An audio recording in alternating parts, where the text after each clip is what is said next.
Did you see? I think the Russian bear like that packed it into the Arctic, or up in the Siberia. Oh man! All right.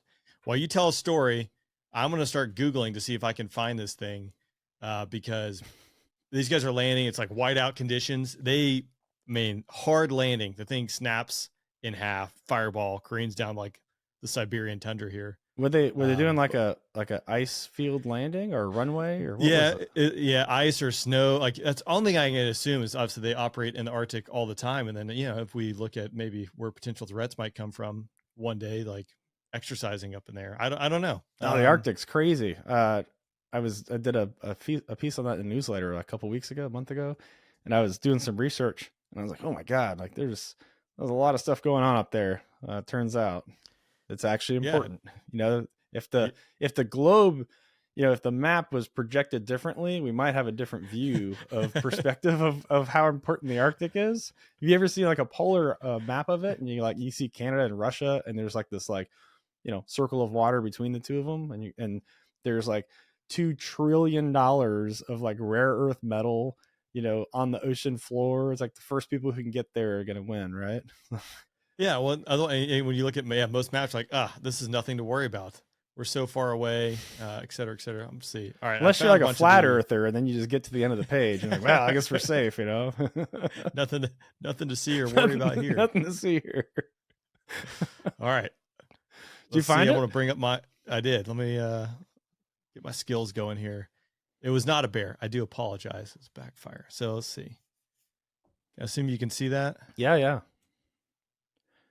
You can see it's a snowy night, that's for sure.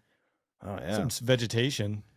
You flying that kind of viz in your day job? Actually, this last week, very surprising going up to Anchorage, first snow of the year. It looked like this. Couldn't see the runway, couldn't see anything. Look, there's rain landing.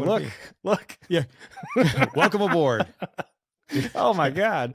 Oh, I did see that actually. Yeah. Okay. Yeah. Oh man. Yeah, we should not be laughing at watching this. We're not laughing. It was an opportune time with my landing, but yeah, obviously those guys didn't make it. But man, they hit hard. Yeah, man, the nose just snaps right off. The visibility, and so actually to tie into this, right, was so going up and landing. It was calling for light snow, maybe like mile viz, I think is what the ATIS was calling initially. Go in there. Runway's a slightly downsloping runway. It had just been snowing for the last hour, so they hadn't plowed the runway. So It looked like that video. Like everything was white. And then it appears to be heavy snow, moderate snow. So you get the visual effect of landing lights with all the snow zipping by you. It's occluded. It's, worse than rain, so to speak. But I was like, you could see how your depth perception would get jacked up, or like potentially like where these guys packed it in like that. So yeah, not laughing at them. It's unfortunate. You hate to see anyone die, but it's like, for those, this is sporty business. Yeah. For those who can't see it, cause you're listening to this, if you imagine like the craziest snow weather NFL football game, and the people are trying to play football on that, you can't really see because the TV cameras can't see. And it's so strong. They like, postpone the game. It's trying to land an aircraft in that. You can't even play a football game. You're going to land an aircraft. Like, whoa.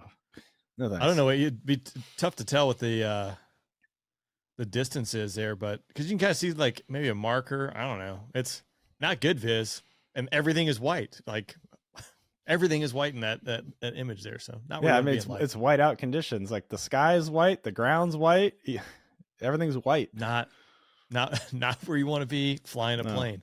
So no. Yeah.